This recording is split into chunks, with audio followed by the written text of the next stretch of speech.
ఇది సంగతి భరద్వాస్తో.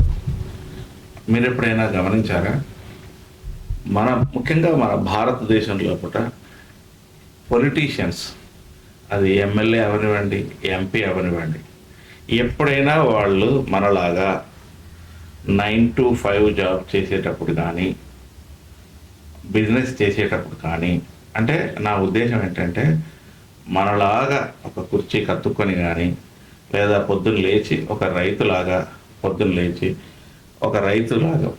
ఏమంటారు, ఉదయం 4 గంటలకు లేచి వెళ్ళి రైతుకు సంబంధించిన పనులు చేసుకొని ఇంటికి రాగా కానీ, లేకపోతే ఒక ఆఫీస్కి వెళ్ళి వచ్చేటప్పుడు కానీ, వస్తున్న వ్యక్తిని కానీ ఎప్పుడైనా మీరు చూసారా? చూడలేదు, చూడరు కూడా. ఎందుకంటే మరి చూడకుండా వీళ్ళు ఎలా సర్వైవ్ అవుతున్నారు? ఇది చాలా అవసరం, మనం తెలుసుకోవాల్సిన విషయం. మరి 9 to 5, 9 to 7, 9 to 9 పనిచేస్తున్న 96% మంది, అంటే 100లో 96 మంది 9 to 5 జాబ్ చేస్తున్నారు. అది జాబ్ అంటే ఏదైనా కానివ్వండి, కూలి పని అయినా జాబే. అయితే అలాంటి పని చేస్తున్న వీళ్ళకి రోజు గడవడం చాలా కష్టంగా ఉంది, చాలా చాలా కష్టంగా ఉంది.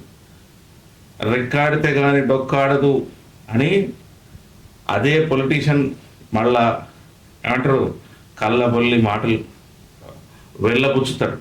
తెలుగులో చెప్పాలంటే ఏడుస్తాడు, నక్క జిత్తుల ఏడుపు ఏడుస్తాడు. వీటిని నమ్ముతాం. నా నాయకుడు, నా రాజకీయ నాయకుడు, నా నియోజకవర్గం ఎమ్మెల్యే, మా ఊరికి సంబంధించిన పొలిటీషియన్, ఇలా చెప్తాం. మరి వాళ్ళ జీవితాల లోపల సమృద్ధి, సఫలత, సంపద ఎట్లా సమకూరుతుందని ఎప్పుడైనా ఆలోచించారా? ఎంతసేపు 50 సంవత్సరాలు నిండితే పెన్షన్ ఇస్తారనగానే చప్పట్లు కొట్టి ఓటేయడం, ఎంతసేపు అమ్మాయిలు అయితే 18 సంవత్సరాలు నిండగానే 1500 పెన్షన్ ఇస్తారనగానే ఓటేయడం, ఎంతసేపు సంవత్సరానికి 3 సిలిండర్ బండలు ఇస్తారనగానే ఓటేయడం, ఎంతసేపు ఏమంటారు, మొన్న అయితే రాజకీయాలన్నీ ఏమంటారు చీప్ లిక్కర్ చుట్టే తిరిగినాయి. ఎంతసేపు మళ్ళీ పాత బ్రాండ్ ఎంసీ విస్కీ, 999 ఇలాంటి విస్కీలు 100 రూపాయలకే వస్తాయంటే వాటిని చూసిన ఓటేయడం, ఎంతసేపు ఇలా ఎంతసేపు మరి ఇలాంటి విషయాలకి ఎప్పుడు మరి మీరు బానిసలై ఉండాలని వాళ్ళ కోరిక.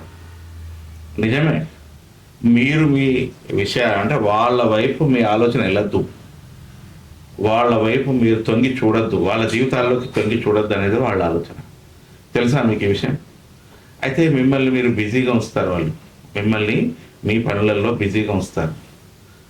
అయితే ఇలా మిమ్మల్ని మీ పనులలో బిజీగా ఉంచి వాళ్ళు సంపద సృష్టించుకుంటున్నారు. ప్రపంచ కుబేరులలో వాళ్ళు కుబేరులు అవుతున్నారు. డబ్బు సంపాదించాలండి, కుబేరులు కావాలనే కోరిక. అయితే కుబేరులను చేస్తా అన్న రాజకీయ నాయకులను మనము పునాదులతో కదిపేసి తొక్కేస్తాం. వాని పునాదుల పైన, అంటే ఎవడైతే సంపాదన సృష్టించుకుంటాడో వాడిని మాత్రం మనం కొన్ని అంతస్తులు పై అంతస్తులు కట్టేదాకా వాడిని మనం నెత్తిన పెట్టుకొని ఊరేగుతూనే ఉంటాం మనం చచ్చేదాకా. ఇది సంగతి.